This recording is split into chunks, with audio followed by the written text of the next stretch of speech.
Hi, this is James, and I'd like to welcome you to part 3 of my 6-part video series where I'm sharing my personal Lenormand card meanings. This video series was inspired by a couple of viewers, Miss L and Carla, who each asked me at different points if I would be willing to share what words I use when I work with the Lenormand cards. So in previous videos we've covered cards 1, which was rider, up to 12, which is birds, and so in this part we're going to be looking at cards 13, which is child, up to 18, which is dog. So before we get to the cards, I'd like to first thank everyone who's been watching the video installments up to this point. I've really enjoyed everybody's enthusiasm. I've enjoyed all the kind words and comments I've been getting, all the likes. It's really meant a lot to me. When I first delved into doing this series, I had the thought that if only Miss L and Carla watched the videos, that would be great, and everything else was just icing on the cake. So I've been getting a lot of icing, so I just want to say thank you to everyone who's been watching, who's been liking, who's been taking the time to comment. I've been enjoying the dialogue I've been having with each of you, and it just really means a lot. I appreciate the support and all the encouragement. And so before we get into looking at the cards on the table, I once again want to introduce a deck that's going to be assisting me through the series. And so once again, we're going to be looking at cards from La Faneuse, Lilac Dondorf, and just as I have in previous installments, I will be putting the information to the deck in the description box below. So you can check it out and decide if you want to add that to your collection. So now that I've introduced the deck, let's get to the table and take a look at the cards, starting with child.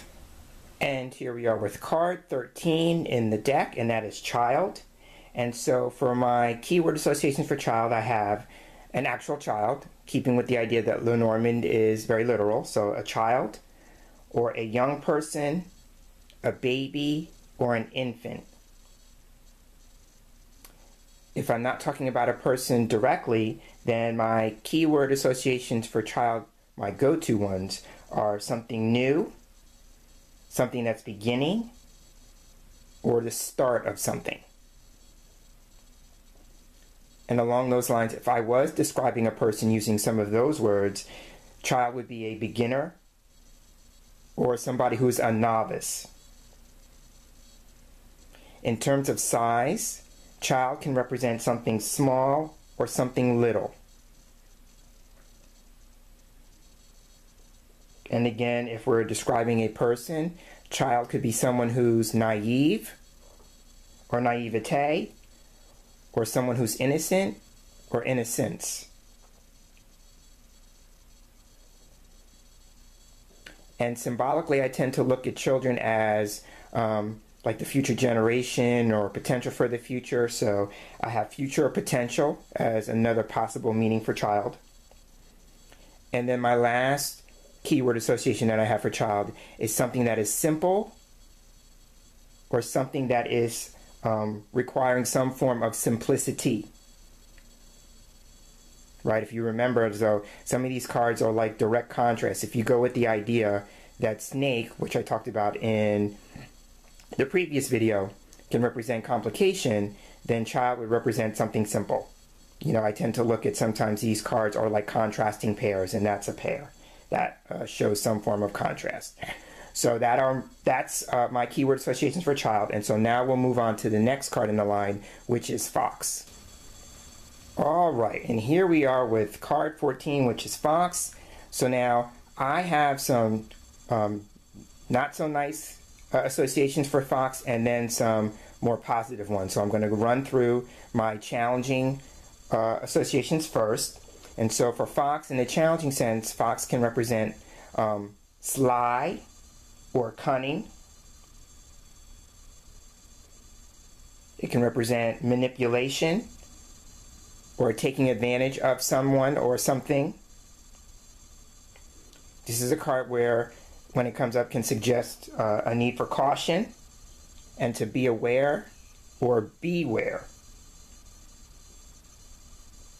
I tend to look at this card, if we go with the idea of snake again, I'm referring to snake in the previous video. If we go with the idea that snake can represent scandal, this card can represent, the idea of a cheat or cheating. If you go with the idea that snake could represent lying, so this card would be cheating.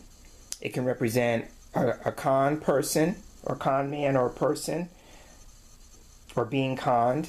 It can represent a scam, so you can think of like a scam artist. It can represent being scammed, and it can also represent fraudulent activity or somebody who's a fraud.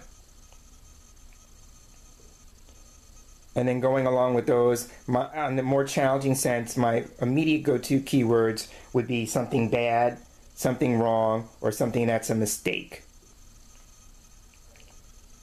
So now my more positive associations for Fox, this is my job and employment card. So that's usually what I go to first. So this card is a job and employment. It can represent an employee. It can also represent like part-time work or little jobs. Now, being self-employed, this is my card that can represent self-employment. So there's that. And whether the person's an employee, they're employed by someone else, or they're self-employed, Fox can also be a card of skill. And it could be about, like, if you're self-employed, then this card would be about, like, what's your craft? Now, as I'm saying that, I just realized that in the not so positive sense, Fox can be about someone crafty or being crafty. But in a positive sense, I'm going to go like this would be like along with your job skills or your skill set, this could represent your craft. Like, for instance, one of my crafts would be being a card reader. So there's that. And if we go with the idea that Fox in a not so positive sense can represent being sly or cunning, in the positive sense, it could be someone who's clever and intelligent. I look at this card as clever and intelligence. And also this card for me can represent having a strategy or coming up with a strategy. I tend to look at this card as strategy. And then this goes back to what I was talking about when we're talking about like maybe part-time jobs or little jobs. If we're talking about employment, sometimes this card can represent the idea of doing work that requires some level of survival. Like, I'm in it just because I'm trying to survive, that kind of thing. Because a fox, in reality, a fox isn't like a malicious animal or creature. It does what it does because it's trying to survive. So that's where I get that association from. And then rounding this out, I have a person who's a redhead or redheaded, going with the coloring of the fox. And then, of course, Lenormand being quite literal, it can represent an actual fox. So those are my associations for fox, and now we'll move on to the next card in the line, which is bear. And now we're at card 15 in the line, which is bear. My first go-to keywords with bear are power and strength. And then following those, I look at bear as the boss.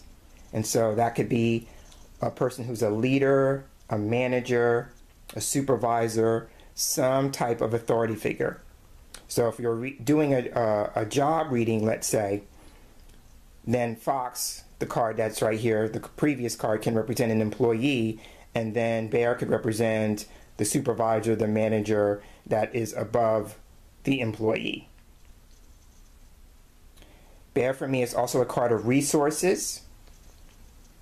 I tend to look at bear possibly describing somebody who's overbearing, which is a play on the word itself, bear.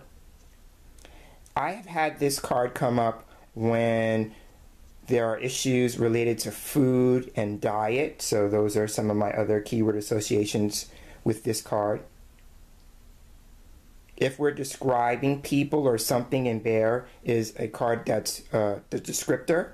This could be something that's big, something heavy, or something well built.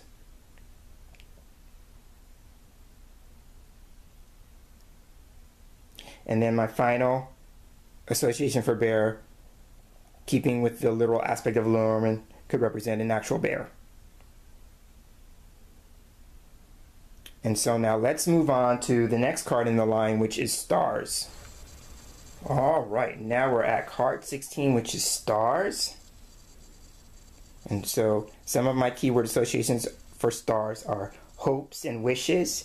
If you go with the idea about wishing upon a star, that's where I get that from. Stars for me is a card of inspiration and aspirations, because symbolically stars represent for me ideals or goals, and so that's where the idea of aspirations comes in. I also look to stars as a card of direction and guidance and GPS, like a GPS system in your car, because a GPS is a form of navigation. And then for me, stars is a card of the internet. Also represents IT, computers, and technology. For me, it's also a media card and a card that represents networks. If you go with the whole technology aspect of the card, this can represent networks. This card can also represent electricity or something electrical. And if we go with the more spiritual aspect of the card, for me, this card can represent the metaphysical. It could represent the universe. It could represent things that are of kind of a new age quality or characteristic, the new age. For me, this is a divination card, so that is another one of my meanings for this card, divination. And along those lines would be astrology and astronomy, because they deal with heavenly bodies, the study of heavenly bodies. As a person, this card can represent someone who's a life coach or a guru, going with the metaphysical spiritual aspect, a guru. Stars for me is a card of clarity. And then it can also represent the night or the night sky. And so those are my associations for stars. So now we'll move on to the next card, which is Stork. And here we are with card 17 in the line, and that is Stork. So my first go-to keywords with Stork are change and improvement. I tend to look at this as a positive change card, but again, that would depend on surrounding cards when you're doing a reading. I also look at Stork as a card of migration and a move. So that could be moving on or an actual change in location or relocation, that kind of move. And these next couple of keywords are based on my association for Stork as a child. So one of those is delivery, because I believed when I was younger that storks delivered babies. So for me, Stork can represent an actual delivery. And going with that whole baby aspect, storks can be a card of pregnancy. Right?